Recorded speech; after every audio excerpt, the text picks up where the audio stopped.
After applying the final coat of primer, I let it dry for a couple of minutes before moving it downstairs and then sanding it smooth with some 3000 grit sanding sponges from Tamiya.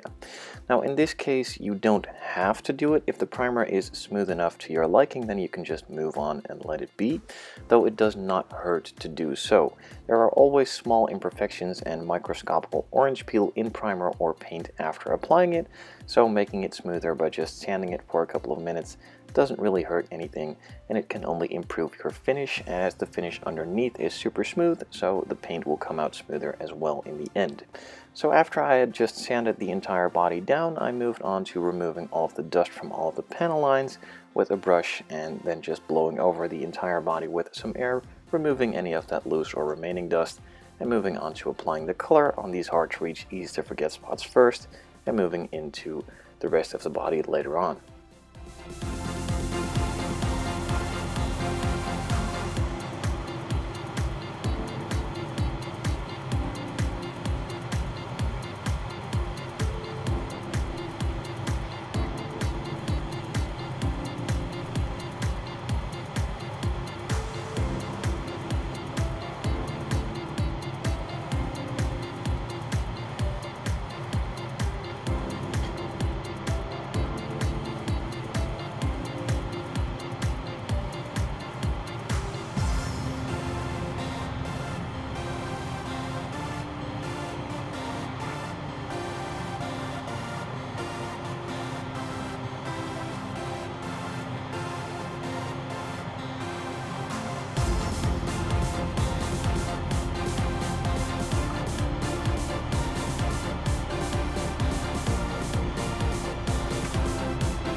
So as you can see, during the application of this first coat, the red does not cover really well.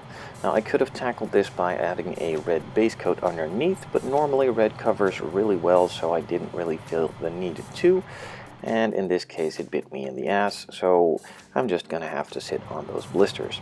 So after applying that first coat, I just set the body aside, filled the airbrush up, and moved on to the second coat, applying it in the same thickness as I did the first coat, not going too heavy because I don't really want the paint to wrinkle or some of those mold lines to come back up. After the second coat, I again just let it sit for about 5 to 10 minutes, moved on to the third coat, did the same between the third and fourth, and even between the fourth and the fifth coat.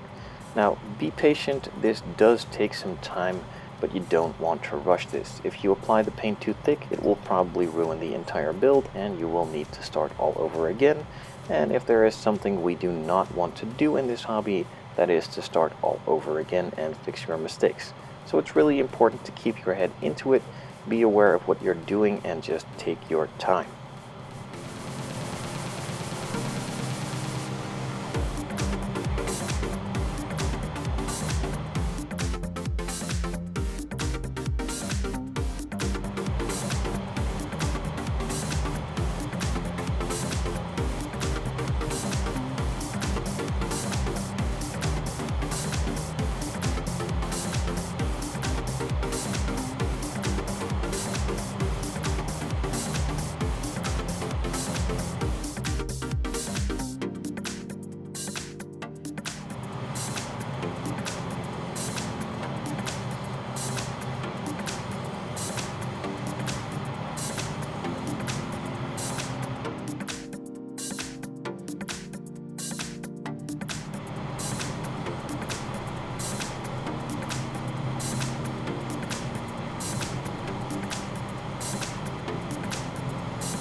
So after impatiently waiting between all those coats and just applying them very slowly, it was finally there. It was nicely covered and got the color I desired, and then just set it aside for about 30 minutes to dry off, mixed up some 2K Diamond Clear, and started applying the first coat. As usual, I'm just going over the entire body once more to remove any of that loose or remaining dust that might have fallen back onto it in the meantime it was drying, and then just moving on to those hard to reach, easy to forget spots first, and applying the rest of the coat on the main body, just going nice and thick to give it a full gloss.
First coat is applied, it was nice and thick, and as you can see it already amassed a super nice shine on the body.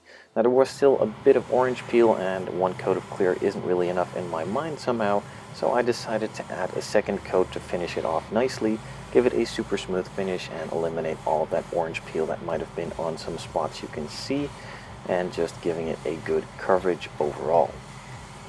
When I started applying this first coat of clear, I mentioned that I'm going to go really nice and thick, and you can see me applying it really nice and thick.